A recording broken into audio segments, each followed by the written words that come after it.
Netflix says it doesn't let brands pay for product placement. So, how do you explain this? You guys see that?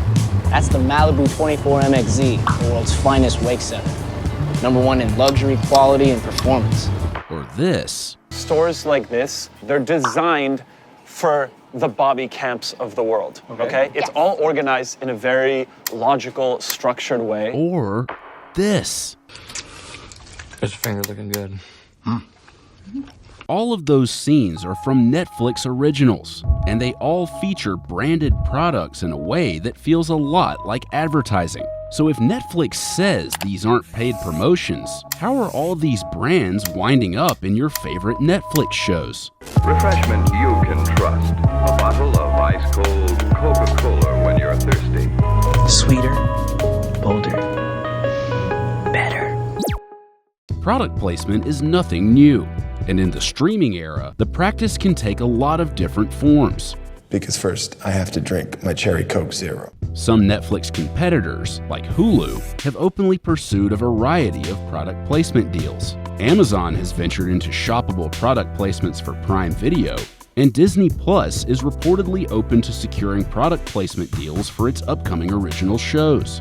So what about the world's biggest streaming service? Whenever Netflix has commented on the brand presence in its original series, the company has said that it generally doesn't take cash from brands in exchange for showing their products on screen. That's the old pay-to-play model of product placement, where brands simply buy screen time. And in today's industry, it's just one of many ways for brands to land their products in a show or movie. Most of Netflix's statements, though, refer to only this narrow definition of paid product placement, and don't really address whether the company is working with brands in other ways behind the scenes of Netflix productions. That may be because Netflix wants to protect its ad-free image. I think it's because Netflix really wants to avoid the label of them selling out in any way. This is Dominic Arts-Rooney, and he's the founder of Concave, a market research firm that tracks brands' placements in entertainment. Product placement in most people's mind is highly associated with paid advertising, being invasive, selling out. Despite Netflix's efforts to resist the product placement label, one 2018 study found that Netflix originals have more product placement on average than non-Netflix originals. And Netflix has a lot to gain from showcasing brands in its content, whether or not those brands actually pay for the opportunity. Take the wildly popular Netflix original movie, 2018's To All the Boys I've Loved Before. We can't have these contraband Subway cups out in the open. P.S. That tub is tight, right? There's no mention of Subway sandwiches in the novel this movie's based on. But Netflix's rom-com made Subway into a defining feature of Lara Jean's best friend Chris, who loves the chain's sandwiches so much that she texts in Subway-branded emojis. Subway's known to push for a speaking role for its products and TV shows. But this Subway sandwich, so on them. How many of these did you order? 5. 5 footlongs. It was a good deal. And Netflix clearly granted it that in To All the Boys. Business Insider reported that a third of Chris's screen time involved Subway in some way, and the brand was weaved into the very plotline of the movie. At one point, Chris is craving Subway so badly that she ditches their usual lunch in the cafeteria, leaving Lara Jean to eat with her crush. Netflix got something in return for this when the To All the Boys sequel rolled around in 2020. The movie again featured aggressive Subway marketing in its prop design and dialogue. Why are we in woodshop for our Valentine's Subway tradition? And Subway, in turn, launched a special campaign to promote the film through its own marketing channels. Given that millions of people eat Subway every day, that's some valuable publicity for Netflix.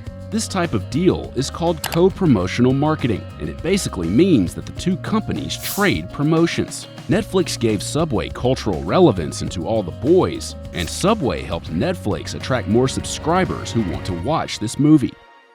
Clearly, it's a smart business move for Netflix to embed brands in its programming. even in cases where the product placement seems to happen organically, like it did with Eggos in Stranger Things. Eggo said it was as surprised as anyone else by its waffle's big role in the show's first season, but after seeing an unexpected boost in sales, the brand decided to partner with Netflix and play up its Stranger Things moment.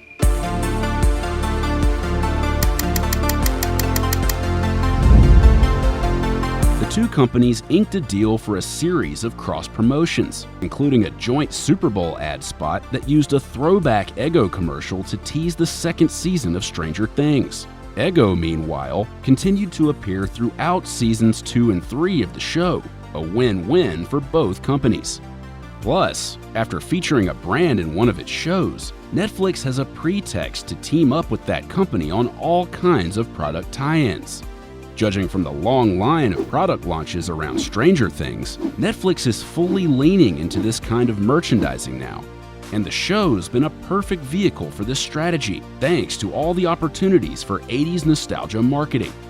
Netflix has linked up with brands to make Stranger Things waffle boxes, several models of bikes, and a whole slate of clothing and sneaker lines. Characters even promote some of the product lines in their costumes, with Dustin, Eleven, and Jim Hopper wearing pieces from Netflix's clothing collabs in several pivotal scenes from Season 3. That's a lot of color for you, Chief. It's cutting-edge stuff, all right? Iconic characters on the show become inextricably linked to certain products, just like we saw with Chris and Subway in To All the Boys I've Loved Before. In that way, Netflix seems to be following the example of franchises like James Bond, a case study of great character-based product placement. The Eggo waffles become like a staple of 11, and no one sees any of that as forced product placement because it comes intertwined with the character. The perfect example of this is James Bond. Aston Martin has been with James Bond since the beginning. In 2019, Dominic's firm Concave released a report finding that over 100 brands appeared in the third season of Stranger Things in total, giving those brands an estimated $15 million in ad value within just 3 days after the season's release. As of June 2020, Concave estimated that number has gone up to 55 million. And the biggest winner was CocaCola. Concave found that the company's drinks, vending machines, and signage helped make it the most visible brand in Season 3.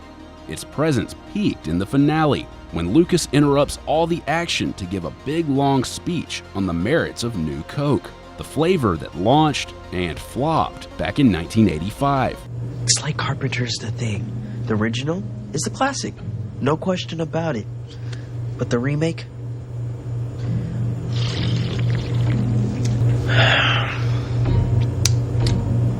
Sweeter, bolder, better. This moment felt a lot like a commercial. You mean you don't drink Coca-Cola Classic? Us kids like Coke. It's light, smooth, it's the latest. And in a way, it was. Right on time, Coca-Cola brought back New Coke as a special re-release with Netflix.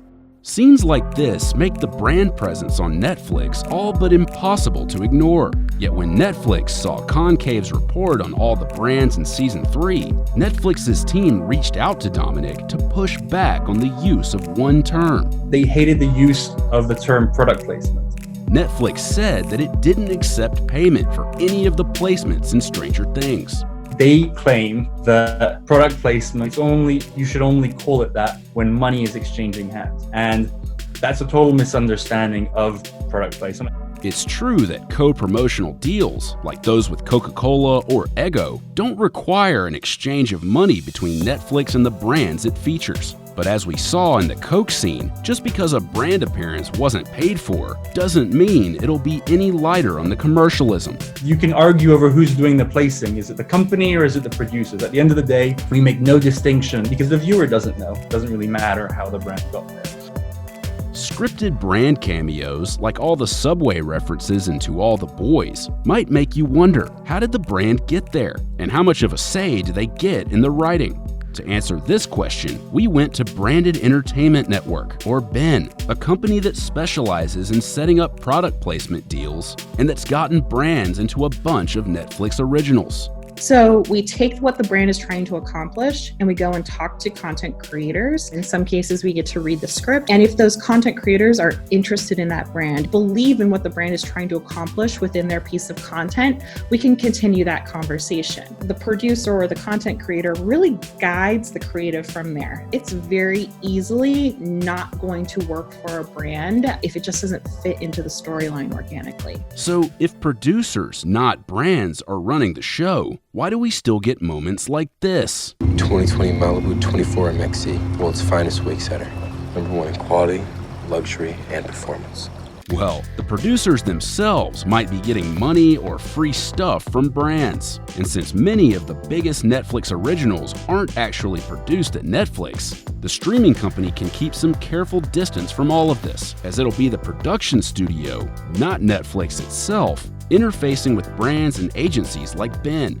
In fact, a lot of the Netflix shows that Ben has placed products in have been produced outside Netflix, like Fuller House, where they landed Jose Cuervo, Jessica Jones, where they got 10 Cup Whiskey, or House of Cards, where they got regular appearances for Dunkin' Donuts and General Motors.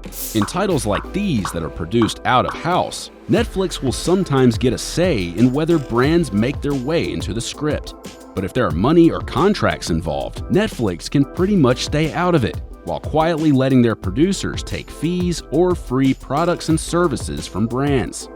That happened with the 2018 movie Like Father, another Netflix original produced out of house. Royal Caribbean gave the film crew free use of one of its cruise liners. In other words, a free filming location for most of the scenes in the movie. The producers modified the script to include details specific to the cruise liner and the activities offered on board, even adding a whole game show scene that wasn't in the script before. This kind of assistance from brands in return for product placement can help producers save big and stay under budget, and it's good for Netflix too. For every platform, you want to empower your producers. Allowing a producer to strike deals or to do trade out with expensive opportunities, whether it be a location or an auto or all of those things, you're empowering that producer to do that extra shoot, to do that really cool chase scene or whatever it might be to move that piece of content to the next level. On the one hand, these types of behind-the-scenes arrangements can result in pretty heavy-handed brand messaging on screen. But on the flip side, it can sometimes feel more intrusive when shows avoid product placement altogether. The thing I find is actually more unnerving than product placement is when you see shows where they've removed the badges off cars or they've taped up the back of computers, or, if you have like blank cans of soda, that's not realistic. Netflix's use of product placement is a trade-off for viewers. The kind of deep brand integration you see in Netflix originals is less disruptive than commercials, and it might help Netflix stay ad-free while continuing to churn out high-quality content.